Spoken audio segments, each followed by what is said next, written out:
मित्रों, ये छत्तीसगढ़ का अगला इवेंट है। और जैसा कि मैंने आपको बता तो रहा हूं बार बार कि उत्तर प्रदेश में जंगल दिखे, लेकिन मध्य प्रदेश में दिखे। आप अंतर समझिएगा कि उत्तर प्रदेश में जंगल दिखे, लेकिन मध्य प्रदेश में जंगल दिखे। और छत्तीसगढ़ में इतना दिखे कि आप देख पा रहे हैं, सुन पा रहे हैं कि इन पहाड़ों में, इन जंगलों में मेरी इतनी सी आवाज गूंज करके वापस लौट रही है। ये छत्तीसगढ़ का अगला जंगल है। और एक चीज मैं आपको स्पष्ट कर दूं, डॉक्टर राम अवतार शर्मा जी ने जब खोज किया छत्तीसगढ़ में, तो उन्होंने इन सारे स्थलों को भगवान श्री राम जी का वनगमन स्थल का नाम दिया कि वो जब 14 वर्ष के वनवास में थे, तब उन्होंने ये यात्रा की है। और एक दूसरे विद्वान ब्रह्मर्षि अपने को लिखते हैं भी विद्वान, राधे श्याम पांडे जी हैं। उनका ये कहना कि छत्तीसगढ़ में भगवान श्री राम अपनी ननिहाल यात्रा में आए हैं, और भगवान श्री राम की जो वनवास यात्रा है वो दूसरी रूट से जाती है। इन दोनों लोगों की बातों को मैंने सुना, इन दोनों लोगों की पुस्तकों का मैंने अध्ययन भी किया। चूंकि मुझे इस यात्रा में निकलना ही था, और छत्तीसगढ़ में आते आते जैसा कि बताया जाता है कि वो ननिहाल की यात्रा है, कि श्री राम वनगमन की यात्रा है। मैं आपको बता दूं कि अभी तक छत्तीसगढ़ में जितने सन्यासी हमको मिले और जितने आश्रमों के लोग मिले, उनमें से किसी ने ये नहीं कहा कि भगवान श्री राम की ये ननिहाल यात्रा है। वनवास यात्रा को ही लोगों ने डिट्टो किया है। और वैसे भी जो दावा किया गया वो ये है कि प्रभु श्री राम की पूरी लाइफ उठाकर देख लीजिए, कोई भी रामायण उठा के देख लीजिए, अभी तक प्रभु श्री राम के जीवन में ननिहाल यात्रा का वर्णन कहीं नहीं आया है। राधे श्याम जी ने कहा कि भगवान श्री राम ने ननिहाल यात्रा की है, तो ये इस रास्ते से ननिहाल गए हैं। और मुझे लगता है कि अयोध्या से रायपुर, छत्तीसगढ़ का जिला, अब राजधानी भी है, वो रायपुर कौशल प्रदेश हुआ करता था, और भगवान श्री राम का ननिहाल भी वहीं पे है। तो अयोध्या से डायरेक्ट जो रायपुर की रूट है वो दूसरी है। और तो भगवान फिर छत्तीसगढ़ के इन घनघोर जंगलों में क्यों आएंगे? भाई, ननिहाल आदमी जाएगा तो रथ से जाएगा, बन ठन के जाएगा, सज धज के जाएगा। और पता चला कि लाव लश्कर के साथ जाएगा। महाराज दशरथ के पुत्र हैं तो सज धज के जाएंगे ना, सेना भी चलेगी। लेकिन अभी तक छत्तीसगढ़ के रास्तों में भगवान श्री राम के आवागमन का जो लक्षण मिलता है वो मैं आपको बता दे रहा हूं कि वो मिलता है आपको वही 14 साल वाले वनवास यात्रा का लक्षण मिलता है। मैं बहुत साफ साफ बता रहा हूं। और उसी वनवास यात्रा के अगले पड़ाव पर ये देखिए, ये सीता लेखनी है। इस जगह का नाम सीता लेखनी है। थोड़ा सा एक बार घुमा के दिखाइए। अगर ये सड़क न हो तो यहाँ जंगल की क्या स्थिति है कि दिन में अगर आदमी अकेले फंस जाए तो फिर भगवान मालिक है। लेकिन यहाँ पर आइए, ये देखिए, पर्यटन केंद्र जिला सूरजपुर है, छत्तीसगढ़ है। और ये सीता लेखनी नाम से है स्थान। ये ऊंचाई यहाँ पे दिखा दीजिएगा। हालांकि इस ऊंचाई में कोई संकेत नजर नहीं आ रहा है, और जहां संकेत नजर आ रहा है आइए आपको दिखाते हैं।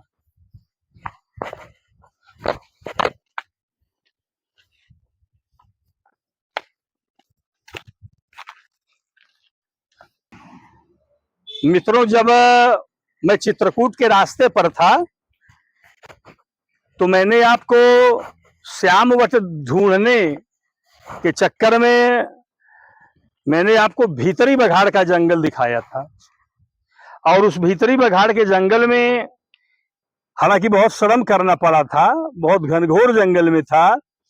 और भीतरी बघाड़ का जंगल आप देखेंगे तो जो चीज वहां दिखाई पड़ी थी, ठीक वही चीज आपको देखिए मैं यहाँ दिखा रहा हूँ। सामने दिखाइए, थोड़ा जूम करके दिखाइए। उतना ऊपर चढ़ना थोड़ा मुश्किल है, लेकिन ये मैं आपको बता दे रहा हूँ कि सीता लेखनी का मतलब कि वहां पे जो चित्र बनी है पहाड़ों पे, उस चट्टान पे कुछ विकट टाइप के चित्र हैं, महादेव बाबा के चित्र हैं, जो भी चित्र बने हैं वो अलौकिक हैं। और कुछ लिखा भी हुआ है, और इसी को कहा जाता है कि ये सीता लेखनी है। ये वही स्थान है जहाँ वनगमन के समय भगवान श्री राम, माता जानकी और भैया लक्ष्मण के साथ गुजर रहे थे, तो अनुमान लगाया जा सकता है कि इस स्थान पर रोक करके कुछ लोगों ने विश्राम किया होगा, और इसी जगह पर माता जी को कुछ मनोरंजन करने की सूझी होगी, तो इस चट्टान पे उन्होंने तरह तरह के चित्र बनाए और उन्होंने कुछ लिखा हुआ है जो भाषा समझ में नहीं आती है, लेकिन सीता लेखनी जो पौराणिक कथाओं में भगवान श्री राम के वनगमन स्थलों में चर्चित है, वो सीता लेखनी यही है। लेकिन अभी आगे की यात्रा में मैं आपको बताऊंगा कि इस पूरी यात्रा के दौरान सच्चाई उभर के क्या सामने आ रही है, कि ये भगवान की ननिहाल यात्रा है कि ये भगवान का वनवास मार्ग है। इसके बाद ये उड़गी से पहले हम लोग रुके हैं, और सूरजपुर जनपद है, और यहाँ से 3 किलोमीटर आगे एक स्थान है लक्ष्मण पंजा। भगवान लक्ष्मण जी के पांव वहां पे बने हुए हैं, तो वहां की बात हम वहां करेंगे, और वहां का भगवान का जो भी है वहां पे हम आपको दिखाएंगे। और तब तक बोलिए प्रभु श्री राम, भैया लक्ष्मण, माता जानकी की जय।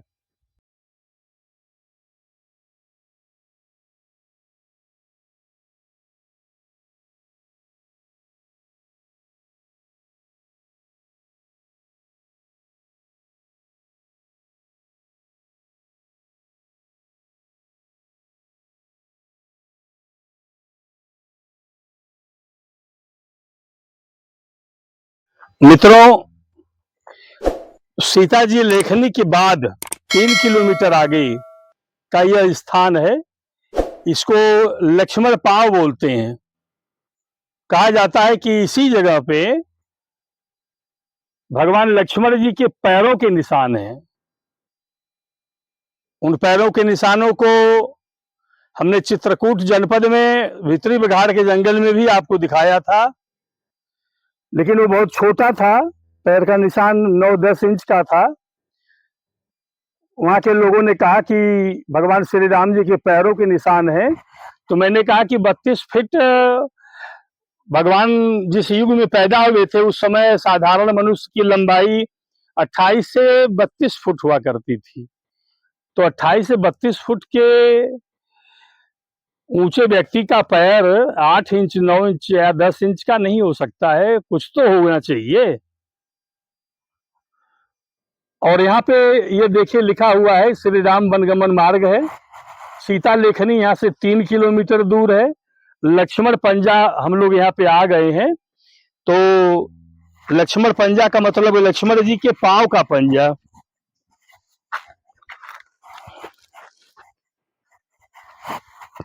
घोर जंगल है, बस ये सड़क है कि लोगों का आवागमन है और लोग आ जा रहे हैं। अभी आइए, इस सड़क के किनारे लक्ष्मण पांव वाले स्थान पर मैं कुछ काम कर रहा था, तो यहाँ की स्थानीय जानकारी प्राप्त करने के लिए मैंने अभी जाते हुए भैया लोगों को रोका और इन लोगों से जानकारी लेने का प्रयास किया। तो कहानी कुछ इस तरह से है कि जब प्रभु श्री रामचंद्र जी, माता जानकी और लक्ष्मण जी को लेकर के आगे बढ़े, तो कोई राक्षस था, असुर, और वो वराह रूप में, मतलब सुअर के रूप में आकर के माता जानकी से शरारत करने लगा। और उस समय भगवान श्री राम कुछ दूरी पर थे, लक्ष्मण एकदम समीप ही में थे।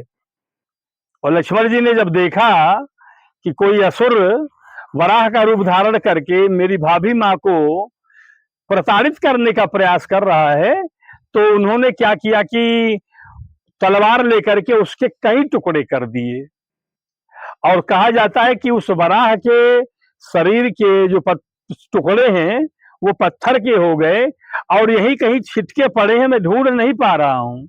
लेकिन उस राक्षस का वध करते समय भगवान लक्ष्मण को इतना क्रोध आया कि उनके क्रोध से वहां का पत्थर पिघल गया। तो भगवान लक्ष्मण जी ने जहां पे पैर रखा था, जिस पत्थर पे, उस पत्थर पे उनका पैर धंस गया। और जब पैर धंस गया तो उस पत्थर पे लक्ष्मण जी के पैरों के निशान बन गए। अब आप कहेंगे कि पत्थर कैसे पिघल जाएगा और पैर कैसे धंस जाएगा?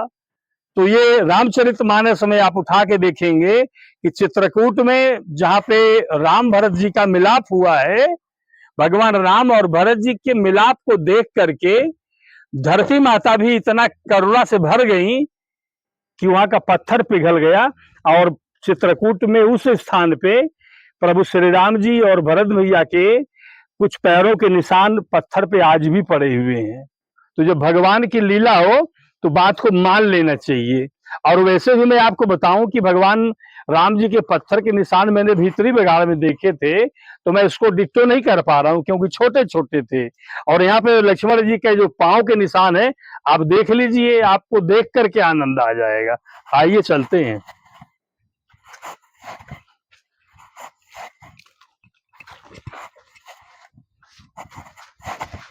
ये देखिए त्रेता युग के समय के, त्रेता युग के समय के ऊंचे कद के व्यक्तियों के जो पैर हो सकते हैं 2-2.5 फुट 3 फुट, ये देखिए आप। मैं आपको बहुत आराम से दिखाना चाहता हूं। भैया गमछा दीजिएगा, वो ऊपर है। हालांकि इसको संरक्षित करने का प्रयास किया जा रहा है, लेकिन ये देखिए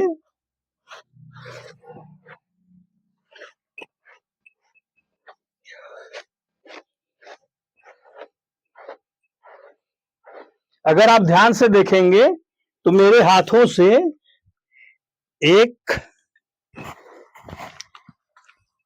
दो, मतलब दो मेरे हाथ से, 2 हाथ से भी ज्यादा लंबाई है।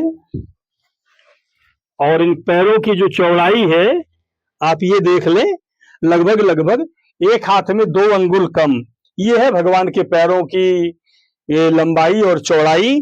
और जिस तरह से ये पैरों का और एड़ियों का उभार होता है, ठीक उसी तरह से ये रखा भी गया है। और मैं धन्यवाद देता हूं इसके पहले खोज करने वालों की।